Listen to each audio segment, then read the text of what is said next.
اعوذ باللہ من الشیطان الرجیم بسم اللہ الرحمن الرحیم سامعین و ناظرین کرام، السلام علیکم ورحمۃ اللہ وبرکاتہ۔ مذہبی دنیا کی حالت احمدیت کے بارے میں حقائق جاننے میں مدد دے رہی ہے۔ 7 اکتوبر 2023 سے فلسطین کی ایک جہادی تنظیم حماس اور اسرائیل کے مابین شدید جنگ انتہائی نازک ترین صورتحال اختیار کیے ہوئے ہے۔ جنگی ساز و سامان کے لحاظ سے اسرائیل کا پلہ باری ہے اور اسرائیل جنگ کے ضابطۂ اخلاق کو توڑتے ہوئے شہری آبادیوں پر شدید بمباری کر رہا ہے، راکٹ فائر کر رہا ہے اور فاسفورس بم برسا رہا ہے۔ بیان کیا جاتا ہے کہ غزہ ایک گنجان ترین آبادی پر مشتمل علاقہ ہے۔ اسرائیلی بمباری سے بلند و بالا عمارتیں ملبے کے ڈھیر میں تبدیل ہو رہی ہیں، طبی مراکز پر حملے کیے جا رہے ہیں، دونوں طرف سے ہزاروں کی تعداد میں اموات ہو رہی ہیں، عورتیں اور چھوٹے چھوٹے بچے جاں بحق ہو رہے ہیں، ہزاروں کی تعداد میں لوگ اپاہج بن رہے ہیں۔ فلسطین میں اسرائیل کی نسبت جانوں کا نقصان زیادہ ہو رہا ہے۔ اسرائیل دہشت و بربریت میں انتہا کیے ہوئے ہے۔ افواج اسرائیل نے فلسطین بالخصوص غزہ کا سخت محاصرہ کر رکھا ہے۔ غزہ کے علاقوں میں بجلی اور پانی اور خوراک وغیرہ دستیاب نہ ہے۔ طبی مراکز میں زخمیوں اور بیماروں کو علاج معالجہ کی سہولت نہ ہے، ادویات دستیاب نہ ہیں۔ اسرائیل کی طرف سے کہا جا رہا ہے غزہ کے باسی یہ علاقہ خالی کر دیں۔ مسلمانوں کو اس مقام سے جبراً نکالا جا رہا ہے۔ اسرائیل کو مغربی طاقتوں کی تائید حاصل ہے۔ مغربی حکومتوں کی طرف سے برملا اعلانات کیے جا رہے ہیں کہ وہ اسرائیل کی مدد کر رہے ہیں اور وہ اپنی مدد کو جاری رکھیں گے۔ بعض ممالک کی طرف سے بحری بیڑے بھی بھیجے گئے ہیں اور افواج کو بھی بھیجنے کا اعلان کیا جا رہا ہے، اور دوسری طرف مسلمانوں کے 58 ممالک ہیں اور ان مسلم ممالک کے پاس 74 لاکھ فوج ہے۔ انتہائی بدقسمتی کی بات ہے کہ مسلم ممالک کی طرف سے اسرائیل کی کھلی کھلی جارحیت کے خلاف کوئی آواز بلند نہیں کی جا رہی۔ فلسطینی لوگ قیامت کے صدمات کا شکار ہیں اور کبھی غزہ کے لوگوں کو غزہ سے باہر نکلنے بھی نہیں دیا جا رہا ہوتا۔ ان پر راکٹ برسائے جا رہے ہوتے ہیں۔ والدین کے سامنے بچے جاں بحق ہو رہے ہیں اور بچوں کے سامنے ان کے والدین انتہائی بے بسی کے عالم میں اس دار فانی سے کوچ کر رہے ہیں۔ فلسطین کے مرد، عورتیں اور بچے ان قیامت خیز لمحات میں عالم اسلام کو مدد کے لیے پکار رہے ہیں۔ مصیبت کی ان گھڑیوں میں چیخو پکار کر رہے ہیں یہ کہ مسلمان کہاں ہیں اور اسلامی دنیا کہاں ہے۔ خدا را ہماری آواز پر کان دھریں اور ہماری مدد کو آئیں۔ کل شام غزہ کے ایک ہسپتال پر اسرائیلی فوج کی بمباری سے ایک لمحہ میں 800 فلسطینی شہید ہو گئے۔ سامعین و ناظرین کرام، ان مذکورہ حالات سے معلوم ہو رہا ہے کہ انسانیت مر چکی ہے۔ موجودہ مذہبی دنیا نے مذہبی تعلیمات پر عمل کرنا چھوڑ دیا ہے۔ دنیا بھول چکی ہے کہ اس دنیا کے خالق اور مالک ہے، اور اللہ تعالیٰ کسی انسان، گروپ، جماعت، ریاست، ملک یا کئی ایک ممالک کو یہ اجازت نہیں دیتا کہ وہ کمزور انسانوں کے حقوق کے بارے میں بے لگام ہو جائیں۔ اللہ تعالیٰ نے دنیا کے تمام مذاہب میں یہ تعلیم فرض کر چھوڑی ہے کہ ہر انسان اپنی انفرادی اور ذاتی حیثیت میں اللہ تعالیٰ کے حضور جواب دہ ہے۔ اللہ تعالیٰ نے ہر مذہب میں انسانی جان کی حرمت کو قائم کیا ہے۔ اللہ تعالیٰ قرآن مجید کی سورۃ المائدہ کی آیت 33 میں فرماتا ہے کہ ہم نے بنی اسرائیل پر فرض کر دیا کہ جس نے کسی ایک انسان کو ناجائز طور پر قتل کیا اس نے تمام انسانوں کو قتل کر دیا، اور جس نے ایک انسان کو زندہ رکھا اس نے گویا تمام انسانوں کو زندہ کر دیا۔ خاکسار بیان کرتا ہے کہ اللہ تعالیٰ نے قرآن مجید میں بنی اسرائیل کے حوالہ سے اس تعلیم کا ذکر فرماتے ہوئے مسلمانوں پر بھی یہ تعلیم فرض کر رکھی ہے۔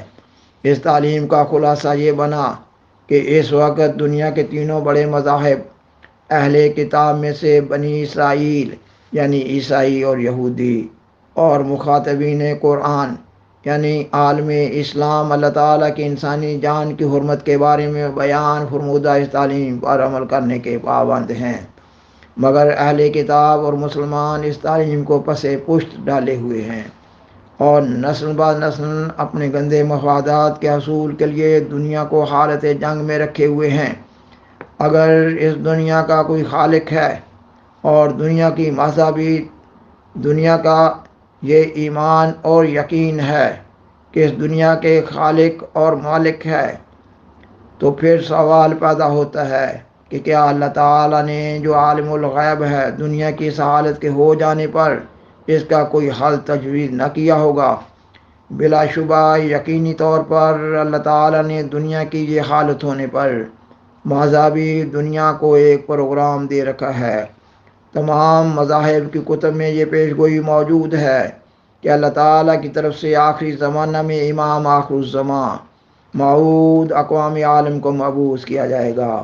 وہ موعود اقوام عالم دنیا کو بھولی ہوئی تعلیم یاد کروا رہا ہوگا، اور یہ ایک حقیقت ہے کہ بنی اسرائیل یعنی یہود اور نصارہ اور مخاطبین قرآن مجید اس آخری زمانہ میں ایک مذہبی مسئلے کے منتظر ہیں۔ بنی اسرائیل میں اس موعود مسئلے کو موعود مسیحی کا نام دیا گیا ہے، اور سیدنا حضرت محمد رسول اللہ خاتم الانبیاء صلی اللہ علیہ وسلم نے اس موعود مسئلے کو امام مہدی اور مسیح موعود کا نام دیا ہے۔ دنیا کے باقی مذاہب میں بھی ان کی پیشگوئیوں میں اس موعود مسئلے کو مختلف ناموں سے یاد کیا گیا ہے۔ اب یہ بھی ایک حقیقت ہے کہ سیدنا حضرت محمد رسول اللہ خاتم الانبیاء ہیں۔ اس کا مطلب یہ ہے کہ اب آپ صلی اللہ علیہ وسلم سے پہلے آنے والے تمام انبیاء علیہ السلام کے فیوز بند ہو چکے ہیں، اور سیدنا حضرت محمد رسول اللہ خاتم الانبیاء صلی اللہ علیہ وسلم کا فیض روحانی قیامت تک کے لیے جاری ہے، اور قیامت سے پہلے پہلے اللہ تعالیٰ نے ساری دنیا کو دین اسلام پر اکٹھا بھی کرنا ہے۔ سامعین و ناظرین کرام، ان مذکورہ حقائق کے تحت حضرت بانی سلسلہ علیہ احمدیہ کا الہامی الہی کی بنیاد پر یہ دعویٰ ہے کہ اللہ تعالیٰ نے اپنے وعدہ کے موافق اور سیدنا حضرت محمد رسول اللہ خاتم الانبیاء صلی اللہ علیہ وسلم کی پیشگوئی کے مطابق آپ کو امام مہدی، مسیح موعود اور امام آخر الزمان کے منصب جلیلہ پر فائز فرمایا ہے۔ اللہ تعالیٰ نے اپنی حکمت اور قدرت کاملہ کے تحت آپ کے ہاتھوں آپ کے تمام مفوضہ کاموں کی بطور بیج بنیاد رکھوا دی ہے۔ آپ نے تمام مذاہب کے بد عقائد اور غلط تعلیمات کی نشاندہی کی ہے، اور صحیح عقائد اور صحیح تعلیمات کو رائج کرنے کی ہدایت کی ہے۔ مثلاً دین اسلام کے بارے میں غیر مذاہب والے بالخصوص عیسائی پادری اس پراپیگنڈا کو انتہا تک پہنچائے ہوئے تھے کہ اسلام تلوار کے زور سے پھیلا ہے، اور بدقسمتی سے مسلمانوں میں بھی یہ خیال رائج ہو گیا تھا کہ مذہب کے لیے طاقت کا استعمال ایک جائز حربہ ہے۔ یہ نظریہ مسلمانوں کو بھی نقصان پہنچا رہا تھا اور دنیا کے امن کو بھی خراب کر رہا تھا۔ آپ نے اس غلط عقیدہ کی اصلاح کی۔ مسلمانوں کی طرف سے آپ پر یہ الزام لگایا گیا کہ آپ نے اسلامی جہاد کو منسوخ قرار دیا ہے، حالانکہ آپ نے جہاد کی بگڑی ہوئی شکل جنگ و جدل کی نشاندہی کی تھی۔ جماعت احمدیہ کا جہاد کے بارے میں یہ نظریہ ہے کہ اگر کوئی حکومت اپنے ملک کے لوگوں کو جہاد میں شامل ہونے کی دعوت دے رہی ہوگی تو احمدی اس آواز پر لبیک کہنے والوں کی صف اول میں شامل ہوں گے۔ جماعت احمدیہ ایسے جہاد میں شامل ہو رہی ہوتی ہے جیسا کہ پاک بھارت کشمیر جنگ میں احمدی جوانوں پر مشتمل فرقان بٹالین نے جہاد میں حصہ لیا۔ اسی طرح 1965 اور 1971 کی پاک بھارت جنگ میں بھی۔ سامعین و ناظرین کرام، 1948 سے فلسطین کے خلاف اسرائیلی بربریت جاری ہے۔ سوال پیدا ہوتا ہے کہ عالم اسلام اپنے اندر وحدت پیدا کرتے ہوئے غیر مسلم دنیا کے بالمقابل کیوں ایک ناقابل تسخیر قوت کے طور پر نہ کھڑا ہو سکا۔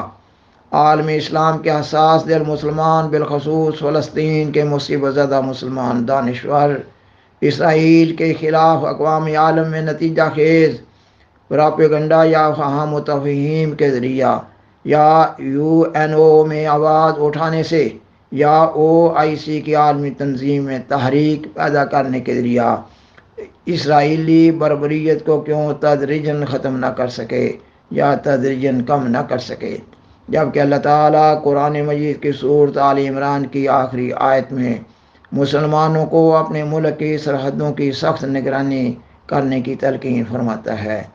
سامعین و ناظرین کرام، حضرت امام جماعت احمدیہ نے گزشتہ خطبہ جمعہ میں فلسطین کے لیے دعاؤں کی خصوصی تحریک فرمائی ہے، اور احمدیوں کا اول و آخر سہارا اللہ تعالیٰ ہی ہے، اور دعاؤں سے ہی اللہ تعالیٰ کے فضل و رحم کو جذب کیا جا سکتا ہے۔